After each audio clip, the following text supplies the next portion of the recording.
The paper felt cold in my hands, a different cold from the winter outside. It was a printed email, not a handwritten note. I read the words again, the last line, freezing the air in my lungs. If you don't agree to this, Mom, you'll be choosing the money over me, and I will have to walk away. My own daughter, my Lily, giving me an ultimatum. In that moment, the inheritance felt less like a blessing and more like a bomb that had already gone off, leaving only silence. My life, for the longest time, was simple and predictable. I was a widow, a retired teacher living in a small apartment. My universe was my daughter, Lily. We were a team. After her father passed, we built a life of modest happiness, planning holidays we couldn't always afford, dreaming big for her career. Everything changed when my older brother, settled in America, passed away without any immediate family. To my shock, he named me his sole beneficiary. It wasn't millionaire level, but it was more money than I had ever dreamed of. Enough to buy a comfortable flat, secure my retirement, and give Lily a wonderful head start. At first it was pure joy. Lily hugged me, tears in her eyes. "Mummy, all your stress is gone," she said. We started looking at flats together. We talked about how I could finally help with the down payment for her own place one day. I felt like I could breathe for the first time in years. But slowly, the air began to change. Lily started talking more about investment strategies and asset growth. She introduced me to her fiancé, James, a smart but very ambitious boy in finance. Our cozy chats over tea became meetings where they showed me graphs on a laptop. "Auntie, letting money sit in the bank is like losing it," James would say, smiling. Lily would nod eagerly. "James knows best, Mummy."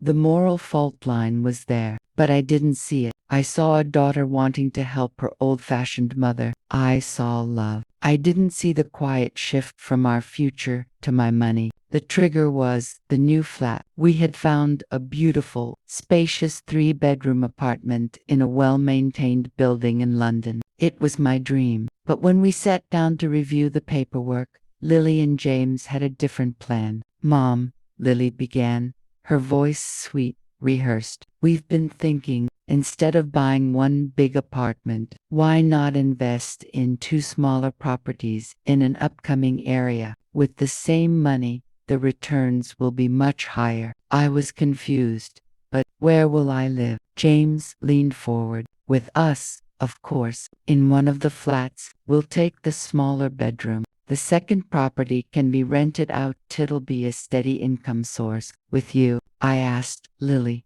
"But sweetheart, you and James will be newly married. You'll need your privacy, your own space." Lily's smile tightened. "This isn't about physical space, Mom.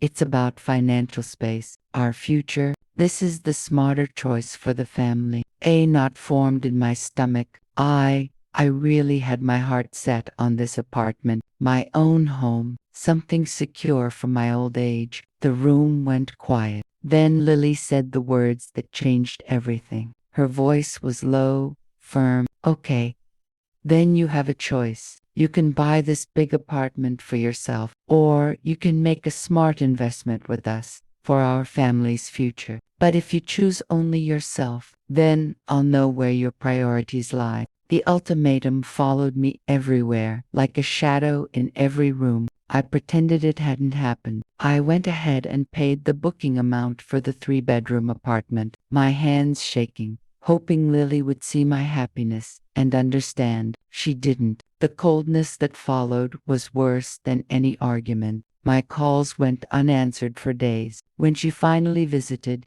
she came with James, and the conversation revolved entirely around fixing my financial mistake. They brought printed spreadsheets, rental projections, long explanations about how much money I was losing. Then came the social pressure. At a family gathering, my sister-in-law pulled me aside. "Lily is so worried about you," she whispered. "She says you're being stubborn with money and not listening to good advice. At your age, shouldn't you trust your children?" Shame burned my cheeks. My own daughter had turned me into a foolish, selfish old woman in everyone's eyes. The loneliness was the worst part. My small rented apartment, once loud with laughter, felt like a museum of memories. I would make 2 mugs of tea out of habit and pour one down the sink. I stared at receipts for the new apartment.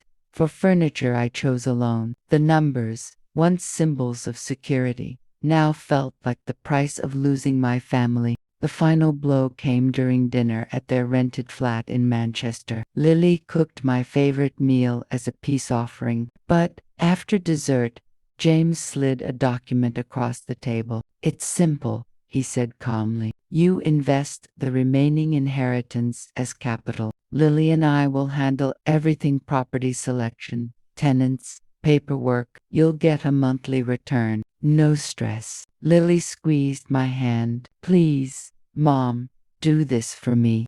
For us." I looked at their hopeful faces. The ultimatum had now turned into a legal document. Sonor become the villain who crushed her daughter's future. I took the papers home, promising to think about it. That night, I read every word carefully. I searched unfamiliar legal terms: managing partner, capital liability, profit sharing ratio. Then I reached Clause 7. The managing partners, Lily and James, shall be entitled to a 20% commission on gross rental income prior to profit distribution. I read it twice. Then I did the math. Their commission came before profits were divided. The higher the rent, the more they earned whether I benefited or not. This wasn't a family plan. It was a business model. And I wasn't a partner. I was the bank. The sadness hardened into clarity. I didn't argue. I didn't confront. I protected myself with silence and structure. First,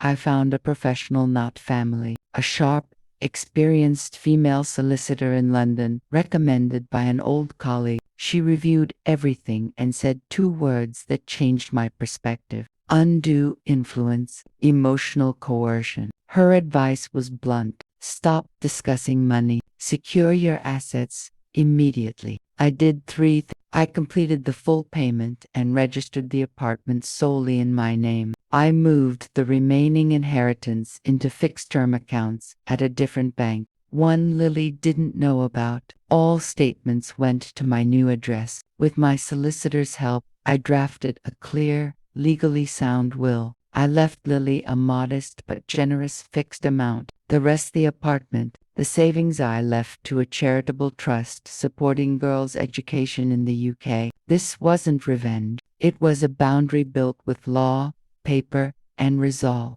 The confrontation came a month later. Lily and James arrived, expecting an answer. I made tea. We sat in silence. "So, Mom," Lily finally asked, "have you decided?" "I have," I said calmly, sliding the document back across the table. "I won't be signing this." James looked stunned. Lily's face went cold. "Why?" she snapped. "Don't you trust us?" "This isn't about trust," I replied. "It's about choice. I've bought my home. The rest of my money is secured for my future. I'm your mother, not your business partner." She stood up, furious. "So, that's it. Your money matters more than helping your daughter start her life." "Lily," I said quietly, meeting her eyes, "you gave me an ultimatum. Money or you. I chose a relationship that doesn't come with a price tag. If you can only love me as a source of funding," I added, "then that account is now closed." She had no leverage left, only consequences.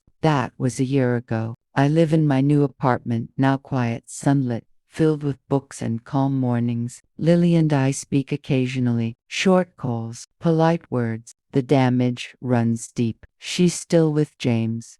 I truly wish her happiness. The inheritance did something my brother never intended. It showed me the true value of dignity. Love can be unconditional. Peace cannot.